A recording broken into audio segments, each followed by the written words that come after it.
Until I became an adult, I didn't really understand the value of having friends that you could clash with. Like, you grow up and you think like, I want friends that I get along with. And you do to some extent. But like, really, one of the greatest values of our friendship has been that we have similar ideas, but they're slightly different, and then we slam into one another. And I think that that's something that is being lost right now due to social media. I think that what has happened is you have two things. You either have the people that you agree with in your DMs that you're talking about, other people and what's going on, or you see the people that you're willing to clash with in public, and you have the illusion of friendship clash. And I think that I think this is probably the fundamental reason why we're having so much chaos in our society right now.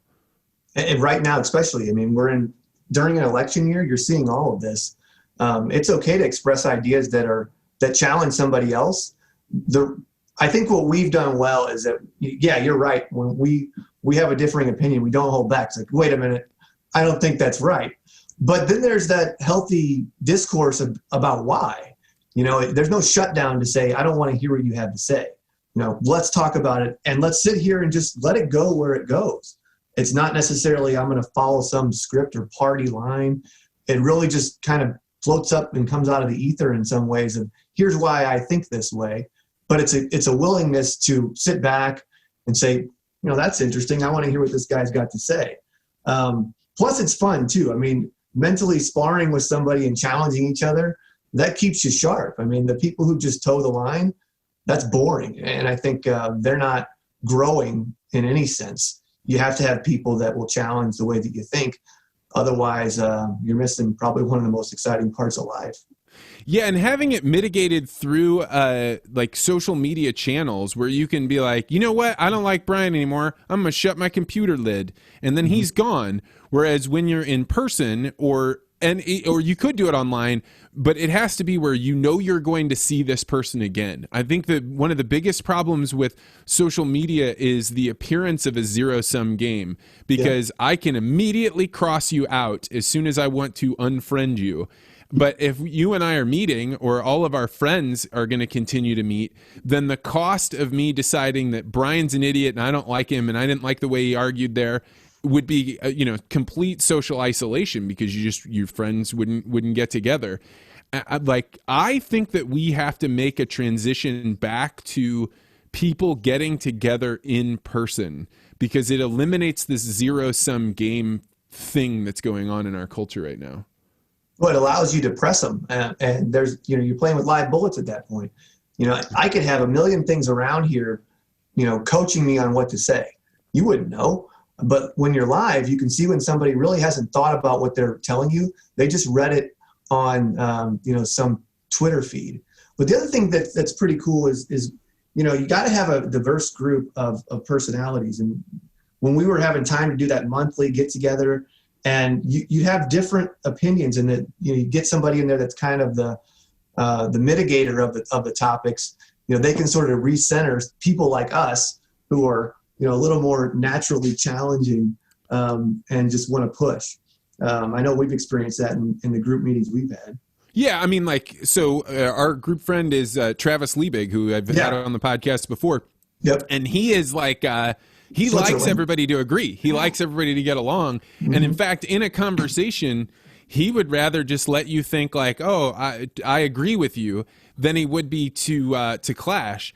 And like, you need those people to be bridging together other people. And that's the value of community. And I talk about this a lot, and there's still more to iron out here.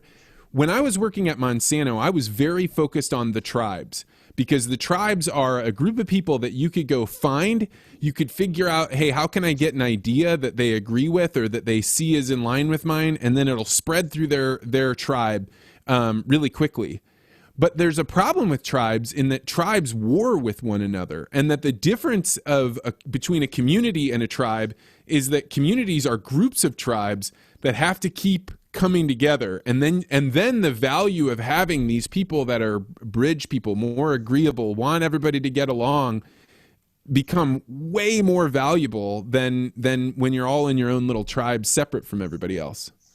No, and I think the other thing too is that tribes are just fraught with manipulation. I mean, that seems to be pervasive, is that someone wants to manipulate, or the group is manipulating each other from a thought process standpoint.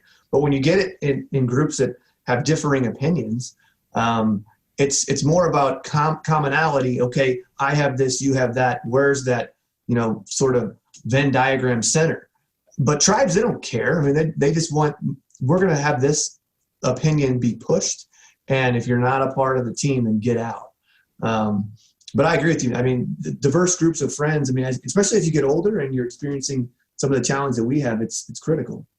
Yeah, the idea that somebody can come into a tribe, it doesn't take very many people to come in and hijack the entire group.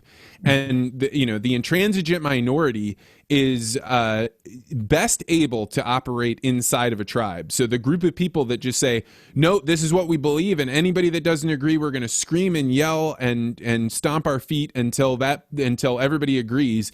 Because then the people that are going to be somewhere in the middle are just going to say, well, I'll just get lower here. And then that intransigent minority pops into that leadership position.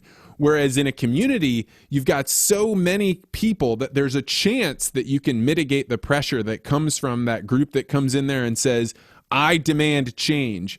And I think that that's what's going on right now. I think because of social media, the intransigent minority has been able to run rampant in a way that they wouldn't in the regular world. Because if you were seeing each other in church, or you were seeing each other at the Elk Club, coming in and stomping your feet, eventually people will be like, you're having a tantrum, you need to go away now.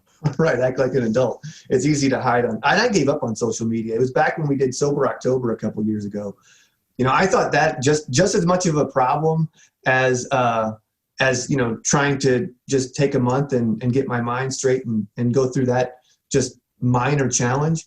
It was harder for me to turn off Facebook in all reality, because you just get addicted to it and you want to see what other people are doing. But one of the best things I did was cut the cord with some of that stuff and start these types of things. Don't text somebody, call them, go out, have dinner, have some conversation. I mean, it's been harder now, but I didn't know you did that. That's actually, yeah. So I'm doing Sober October this year, and giving up alcohol or THC, like, not that big of a deal.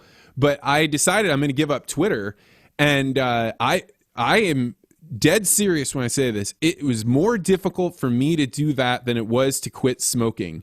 And it's because Twitter is a dopamine machine. It is like, oh, are you a little bit bored? Now find some novelty.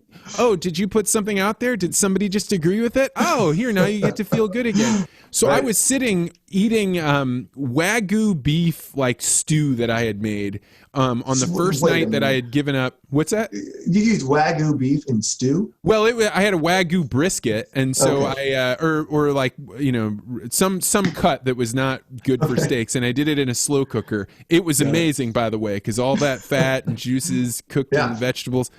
So I'm eating it, and like it tasted like sand to me, because I was like, I'm so bored. Normally when I'm eating and my wife is taking care of the baby, I get to flip through Twitter. This is awful. Everything is terrible. And then all of a sudden you're like, wait a second. No, I'm having like the best meal I could have. Right. And I'm like not present because I want to be getting that hit of dopamine. And that's when I was like, I may never go back to that, because it is the equivalent of a drug. It's just an electronic drug. Yeah, I mean, I went back to Twitter. I gave up Facebook. I just didn't see that as having any value to me.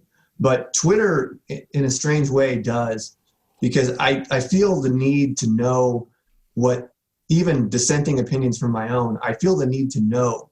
I just want to hear it. And I probably follow and read more things that disagree with what I agree with than the other way around. I just find it, maybe it's voyeuristic, but I find it interesting just to see, wow, that's what they think. This is how they came to that conclusion. And Twitter is just like, the epicenter for that type of engagement. So I got back on Twitter, but the other ones, I got rid of completely. Thanks for checking out this podcast short. If you like this interview, make sure you hit the like and subscribe button and hit that bell so you always get notified about this podcast. And if you're really interested in conversations like this, you may want to consider joining the Articulate Ventures Network. To find out more, go to network.articulate.ventures.